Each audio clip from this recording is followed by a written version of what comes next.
Hi, welcome or welcome back. My name is Yu Wing. You can call me Yu Win or Win, and I'm happy that we get to be together wherever and whenever you are joining me. So I like to start each video with a practice that you may or may not consider for your own centering or calming practices. And so, what I want to share today is just this idea that we can choose our energy by focusing our attention on something. So, let's say you have been at work and it's been exhausting or frustrating. And let's say that you are hoping to feel hopeful or joyful.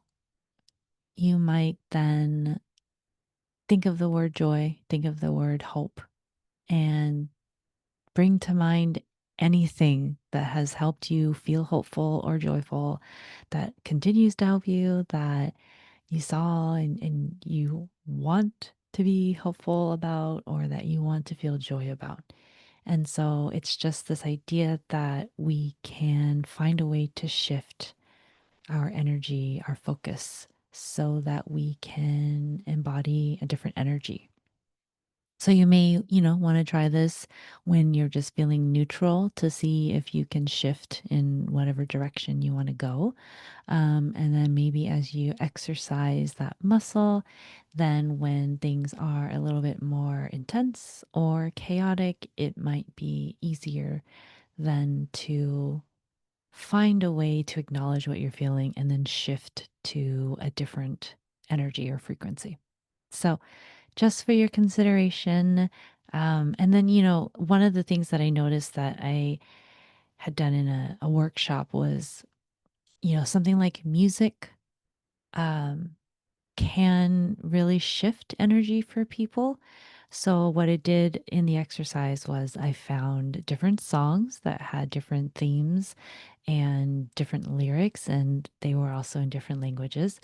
And then I played part of the song and I asked participants to identify what the mood was of the song, right?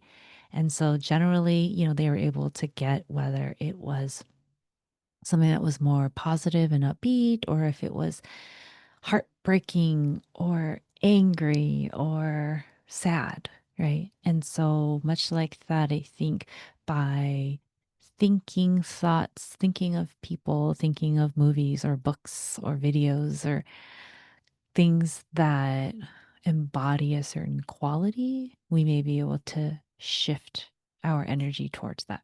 So, for your consideration. And then to try to answer a subscriber's question about what bicultural, no, but being bilingual has done for me, or what my experiences have been like. Um, I've been trying to come up with a thoughtful answer to this, so I'm going to do my best. And I think tonight is a good night because I also came from a leadership meeting and I was thinking about something related. Okay, so my initial thoughts about being bilingual. So, historically, just background information. My first language that I learned was Vietnamese to communicate with my parents. Then I went to school in the United States and English became my dominant language. So, even though Vietnamese was my first language, I am much stronger in English than I am in Vietnamese. And then I also learned Spanish in high school and college, and I studied abroad. It was a part of our graduation requirements. And there are different levels to my language abilities, right? So, for example, um, and I remember this happening when I was studying abroad, which was like the height of the amount of Spanish I was using and thinking. I had a dream where I was dreaming in Spanish. There was only one time after that, it never happened again. I don't recall if I dream in Vietnamese. I know I dream in English, but I can't recall if I communicate with my mom in my dreams or my dad when I dream about him. So, having been able to go to university, um, in the United States, um, I feel like my English levels are fluent in writing, and speaking. Um, so with Vietnamese, I can think in Vietnamese, but I do not have a grasp of the vocabulary. So I may need to look up words. I don't always remember the words. I will not know the words and then use English to fill. So I speak some version of Vietlish with my mom when it's more casual. Um, and then I can read Vietnamese words, but I don't understand everything again because of vocabulary, right? So reading, writing. If I write in Vietnamese, I may misspell things because I can't distinguish between all of the sounds. Like it sounds like something in my mind and I think it'll be written some way, but I can be completely wrong.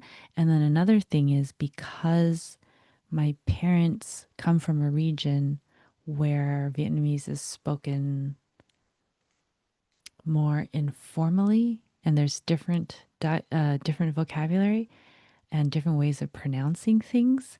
The ways that we pronounce things are not always how they're spelled. Okay. And then in Spanish, having learned grammar um, and uh, like conjugations in school, so all 4 years of high school and then 4 years of university, when I have time to think about it now, I could try to figure out maybe like basic conjugations in terms of like the tenses I remember. Um, reading. Reading is probably just like based on what I can remember and what I can recall at this point. It's been 20 something years since I studied abroad. And then speaking is difficult. I I don't know the words and I don't know the conjugation, so I'm trying to do all of these things while I'm conversing.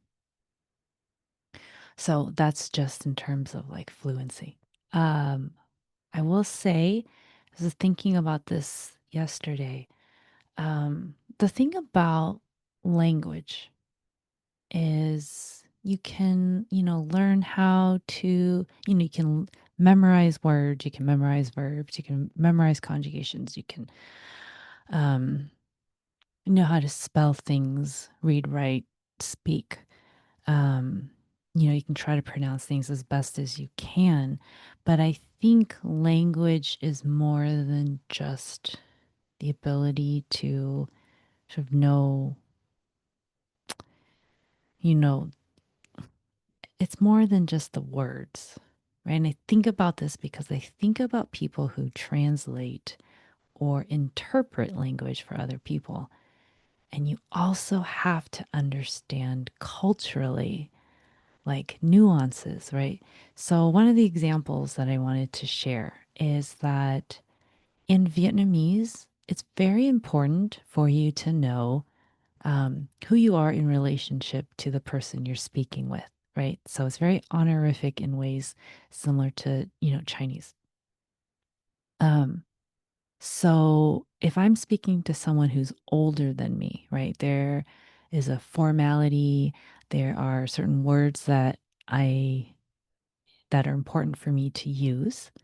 Um, but then one of the other things about Vietnamese like I was saying, is in terms of knowing who you're talking to, is then you need to know what noun to use in relationship to the other person. So let me give you an example. In English, you can get away with saying thank you.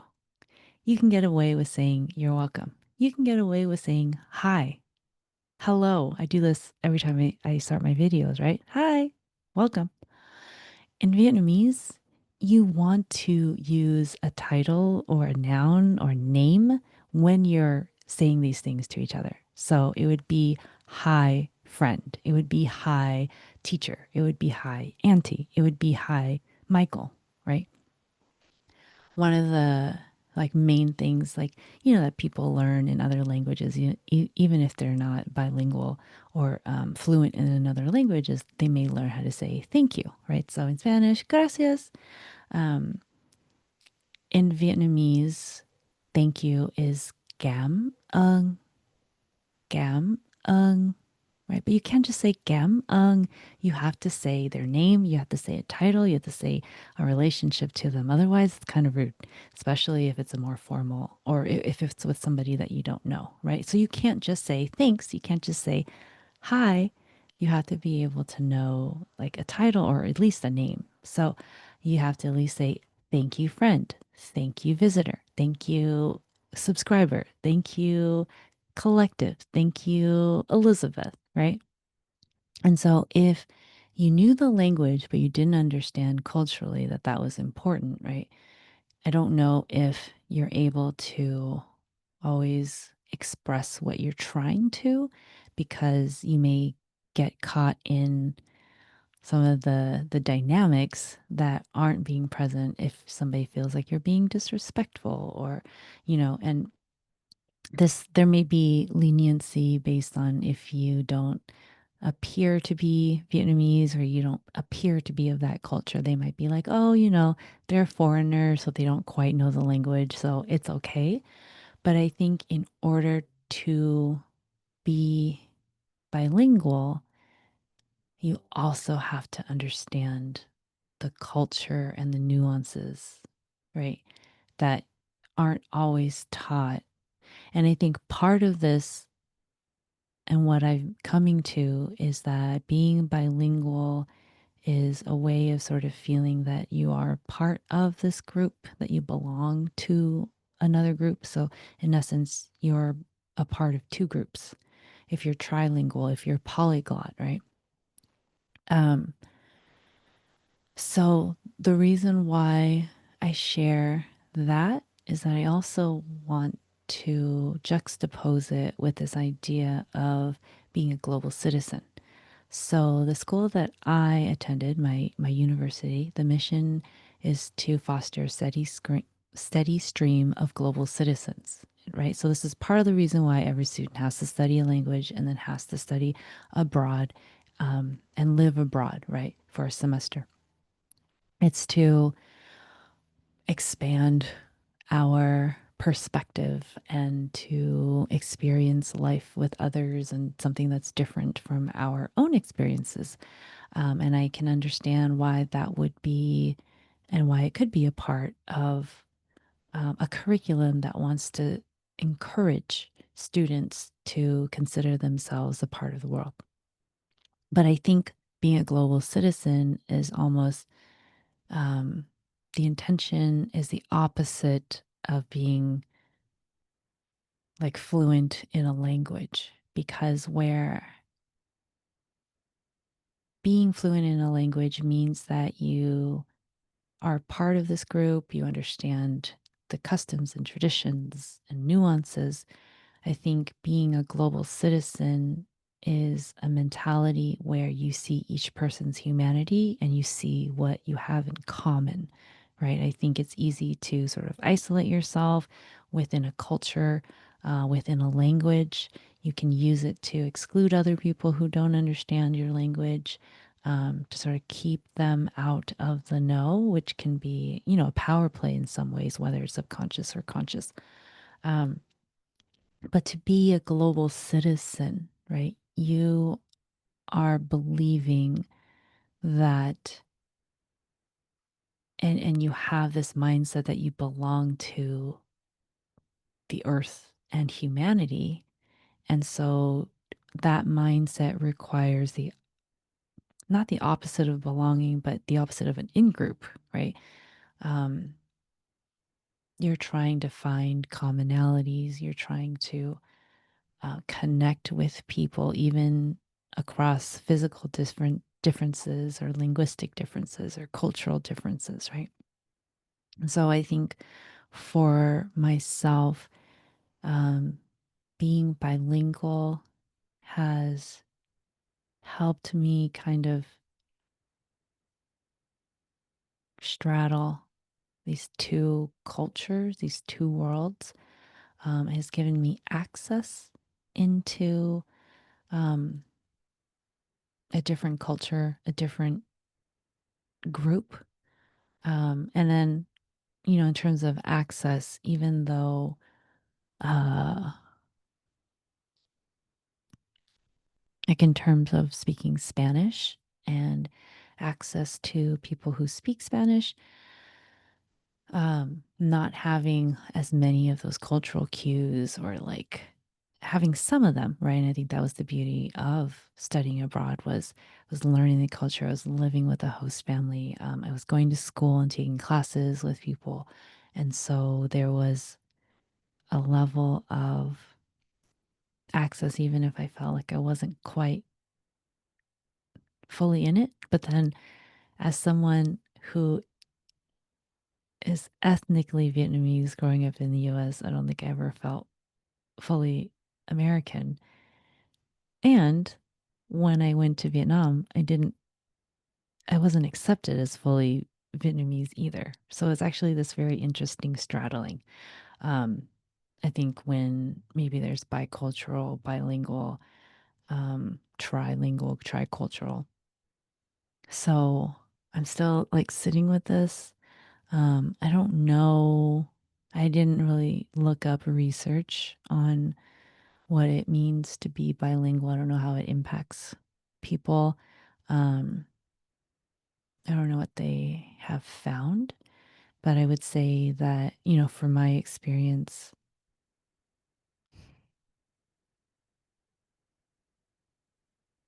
like learning another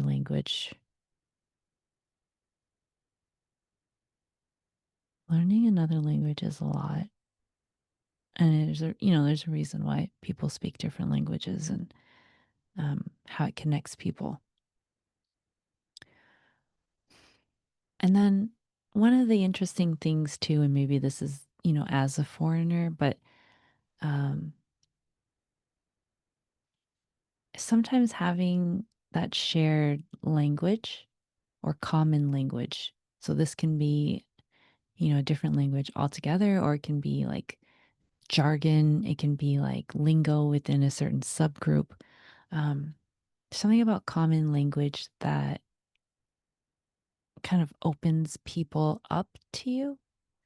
So I have tried to learn very simple, like greetings in different languages, depending on who I've met, right? Or have come across. So, like learning how to say hello and thank you in Thai or in Japanese, or I had learned it from a Lyft driver who taught me some Russian. I wrote it in my notebook, but I can't remember how to say it right now. I'm so sorry. But what I've noticed is that when I come into contact with someone, they tell me, and then I know like a word or two and I use it, there's sort of this like light that shines in their eyes. And then they seem to get really excited. And then I have to tell them I don't speak any other, words, but they still seem to be a little bit more open than they did before I shared whatever hello or greeting that I knew. And so I think that there is something really unique and special about that, even if it's just that very short moment. Depending on if I do continue to have a relationship with them or not, it's just kind of, it's striking to me how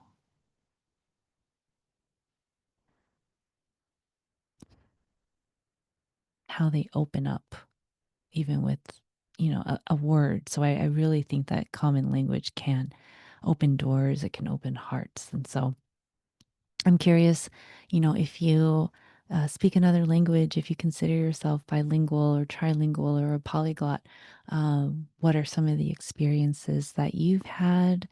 Um, does anything that I share resonate? If you haven't, um, just for your consideration today, um, if you are looking to learn another language, or maybe if you have a child or someone in your care who's learning a language, just some things to consider. So, E. Dawsonable, I hope I answered your question. I thought I would attempt to answer it, especially after having the meeting and thinking about being a global citizen versus being bilingual. So, oh, also, just wanted to mention, I have been reading a book by James Patterson and Patrick Ledden, PhD, called Disrupt Everything and Win. And in it, they define the purpose versus mission. And so, if I could just share it with you, because then I was like, oh, I think what I've been sharing with you is my mission, not my purpose. Okay, so purpose. Your purpose is your deepest, most core reason for existence. What gives your life meaning? Why do you do what you do? Your purpose is broad and timeless, even when your job or other life circumstances change. Your mission is a more concrete expression of how you are living out your purpose. It defines what you're trying to achieve, how you want to contribute to the world, and what priorities are guiding your actions, providing clear direction when you get out of bed each morning. And it may change over time as you accomplish certain goals and set new objectives. So, my sense is that my purpose is to be a vessel of love, of unconditional love, and that my mission is to help people feel loved unconditionally for who they truly are. So, to share my mission with you, as I do at the end of my videos, I hope you know, or that you will soon come to believe, that who you are, exactly as you are, is worthy and deserving of unconditional love. And wherever you are in the world, I hope you are shining your light and helping to raise the frequency of yourself, your community, your state or province, your country, the world. And I do look forward to connecting with you again soon. And until then, please take good care. Okay, bye bye.